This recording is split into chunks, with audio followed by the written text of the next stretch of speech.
The Magnificent Seven have been the talk of the market for the last 2 years. Everyone seems to be obsessing over these companies and how they are dominating the market. And today I wanted to go through and we are going to look at discounted cash flow models to see what kind of growth in their cash flow these companies would have to have at their current prices to just get the market return of about 10% cumulative annual growth rate. And I'll show you guys everything that I found out. Honestly, it was a real eye-opener. First, we have here Apple. You can see their chart over this period and some of the assumptions that I made. Over the last 5 years, their annual outstanding shares growth has been negative 3.6%. For all of these companies, I'm going to assume a 25 price to free cash flow. Keep in mind, this is higher than what the average market would be, but these are some of the highest quality companies in the world. So I assumed a much higher price ratio. Some of them sit higher now. As you can see, Apple's 5-year average actually sits below this at 23. So I'm assuming even higher than their average and assuming a 10% rate of return over the next 10 years. What kind of growth would they have to have in their free cash flow for you to get this? Just based on the numbers. The market could fluctuate and be different, but just based on the numbers and their intrinsic value, what would their cash flow have to grow at? Over the last 5 years, their cash has grown at an annual rate of 12.3%. To get the rate of return of 10% over the next 5 years, you'd actually be looking at a 6.3% growth rate in their free cash flow is what you're shooting for, which is very interesting to see when you compare it to their previous year's cash flow. Keep in mind though, this is one of the largest companies in the world with extreme saturation already in the current markets that they have and rising competitors in an already extremely competitive space.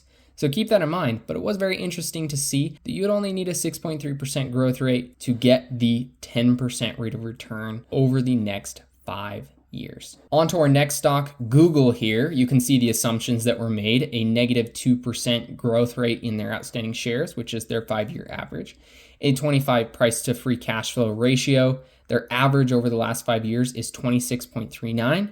10% discount rate. Their average growth in free cash flow over the past 5 years has been almost 25%. You can see how crazy that is illustrated in this green right here. So what would it take to get that 10% rate of return over the next 5 years? They would need to be growing their free cash flow at a rate of about 8.8%, which comparing it to their free cash flow growth over the last 5 years is very reasonable. Now, again, keep in mind, this is one of the biggest companies in the world with an even more extreme saturation than Apple. They currently have a market share at an astronomical rate over 90%. The next stock that we have here is Meta or Facebook, assuming a negative 1.75 growth rate in their shares, which is their 5-year average, 25 price free cash flow to get a 10% rate of return. Over the last 5 years, their free cash flow has grown at 23.34%. So each of the next 5 years, they would need to grow their free cash flow at 11.2% for you to get that 10% rate of return just based on this intrinsic valuation model. This next one is Microsoft, which was a little surprising to me, and you guys are going to see why here in just a second. Assuming a negative 0.78 growth rate in their shares outstanding and a 25 price free cash flow, which is a decent amount lower than where they currently sit right now. Over the last 5 years, they have grown their free cash flow at 16.15%.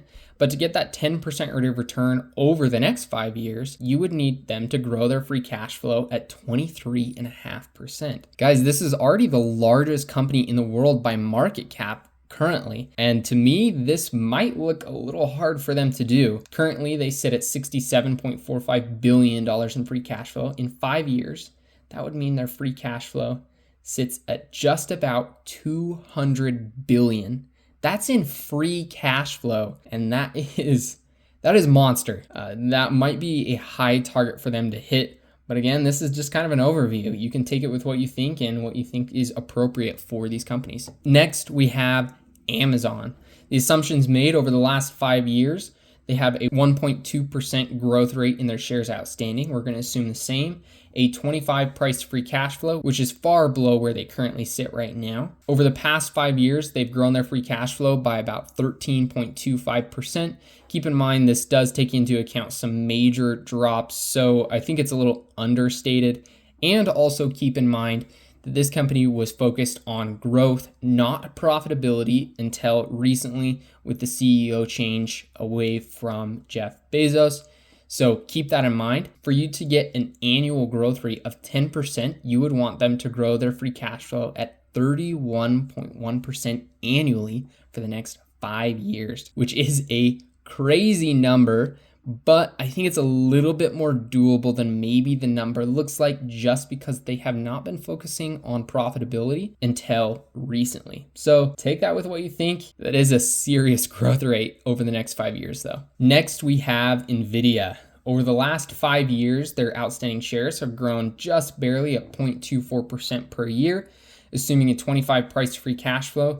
This is actually one of the companies that I might say could be higher, just because this is an industry that's going to be growing a lot, but I'm still going to leave it at 25, which is far lower than where they currently are at about 70. Now, to get that 10% rate of return over the next 5 years, over the last 5 years, they've grown their free cash flow at a 62% annual rate, which is insane for a multi-billion-dollar company before all this craziness into the trillions. For them to have a 10% annual growth rate for the next 5 years, each year they would need to grow their free cash flow by another 40.2% every year. That is a tall order. That is a very tall order. Do I think it's impossible? No. Do I think it's likely?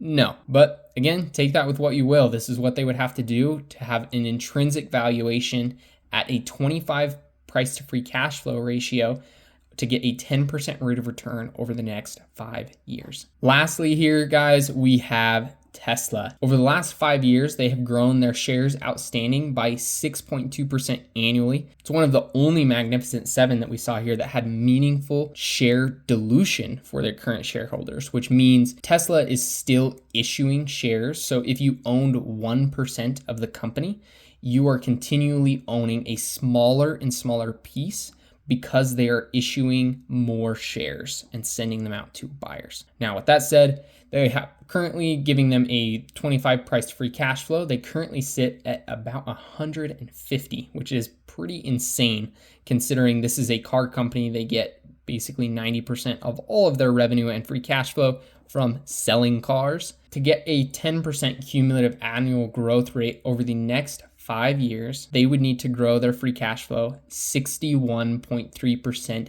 every year for the next 5 years. Keep in mind, currently, free cash flow sits at $4.36 billion. After 5 years are up, they would need to have $47.57 billion in free cash flow to get a 10% growth rate. Guys, this is crazy for one of the largest companies in the world. This might be doable. I think Tesla has far more capacity for growth than most car companies, but that is not a high barrier of entry. So keep that in mind when you're thinking about all these companies, what they're currently priced in to do, and do your own work here. This is opinion, not advice. But let me know if this was helpful for you guys to see what these companies are currently pricing in. And you can see, again, Tesla is priced to grow 61.3% in their free cash flow over the next 5 years. NVIDIA at 40.2%, Amazon at 31.1%, Microsoft at 23.5%, Meta at 11.2%, Google at 8.8%, and Apple at 6.3%. Let me know if this was valuable down below. Let me know any thoughts, any improvements you want made. I am always open to it. And again, appreciate you guys being here. We'll see you in the next one.